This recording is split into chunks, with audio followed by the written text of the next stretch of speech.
Face of Fury starts off with Guile and Blanka somewhere in the Gaza Strip on a peacekeeping mission.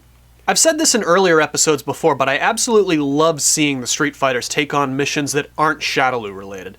It's a great way to expand on the lore of the world and the Street Fighters themselves. Things are tense here in the Gaza Strip. There are armed factions everywhere. Israelis, Arabs, AN troops, and the Fedayeen underground. It's a human powder keg just waiting for a spark to set it off. Get it? Spark?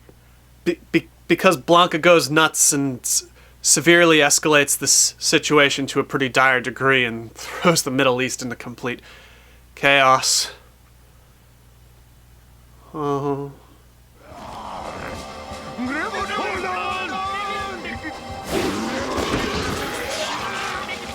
Blanka, don't do this! Blanka's finding it a little difficult adapting to the side effects of his recent mutagen intake from just a few episodes ago. He's a lot more feral and quick to anger. Kind of like Jury after her 6th shot of vodka and not finding anybody that wants to dance with her. How about you? Either way, Guile suggests Blanka use some vacation time to, relax. Try and take a break, work out his issues, catch up on the latest season of SWAT Cats, Radical Squadron. Yeah! SWAT Cats! Meanwhile, we check in on Vega in prison.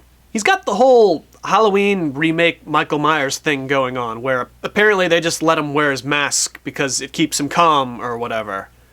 And then seconds after taking the time to establish that little character quirk, they immediately throw it out the window and have Vega flip out over seeing Blanka on television and swearing vengeance. I thought you said the mask kept him calm. Guess not.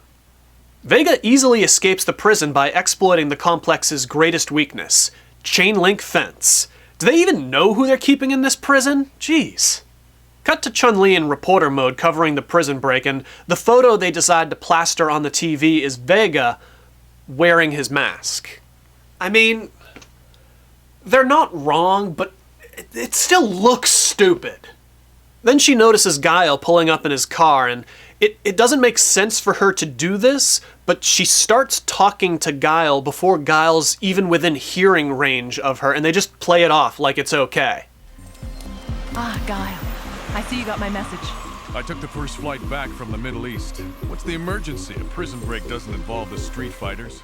They do some bad animation driving until they pass by the truck Vega escaped from prison in, and in case the episode didn't spell out Vega's intentions well enough already... Looks like Vega holds a grudge.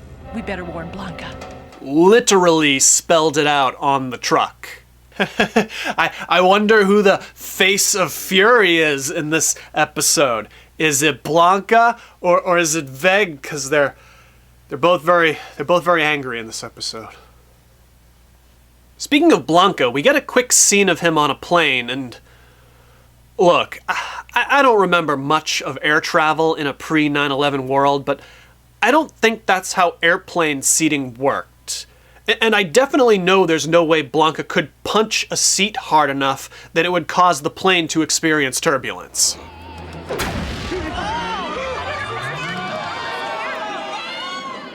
He's returned to Hawaii to visit Melee. It's nice to see her again.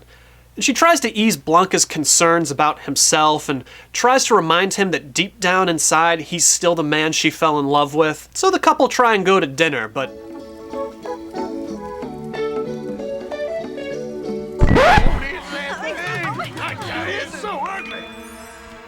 The locals don't take very well to Blanka's presence, and Blanka doesn't respond well in turn.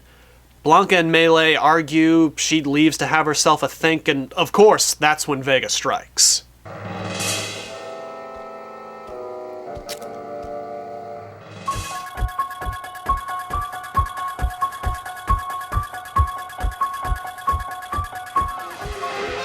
It doesn't take long for Vega to realize this isn't the same Blanka he fought in Season 1.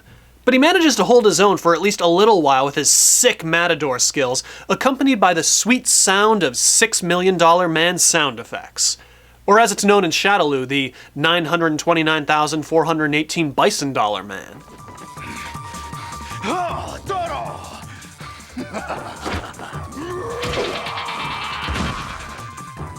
Just when it looks like Blanka's won and he's ready to finish Vega off, Guile and Chun-Li arrive to try and talk their comrade down. I mean, it probably didn't help that Guile's opening gambit was sonic booming Blanka right in the back, but hey, you know, this is Guile we're talking about here. Big schmoz with all three Street Fighters and Vega. This is the episode with the headbite clip. No, not the head bite! Blanka throws a friggin' bus, which displays its destination as Scottsdale. And, seeing as we're in Hawaii right now, I don't think that bus is gonna make it to Scottsdale. Either way, Blanka defeats everyone. Guile, Chun-Li, and Vega. It's only through the power of love that Melee is able to at least get through to Blanka enough that he doesn't kill Vega. Blanka takes his leave, Vega awkwardly walks out of frame, Guile and Chun-Li have another moment where they swear to help their mutated friend. We'll find a way to help him, whatever it takes. Yeah, just like you've been helping Cammy out, right, Guile? Next time on Street Fighter.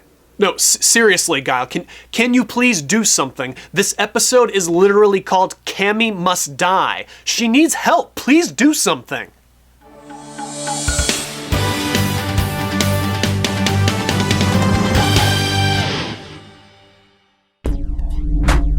We await your return, warrior.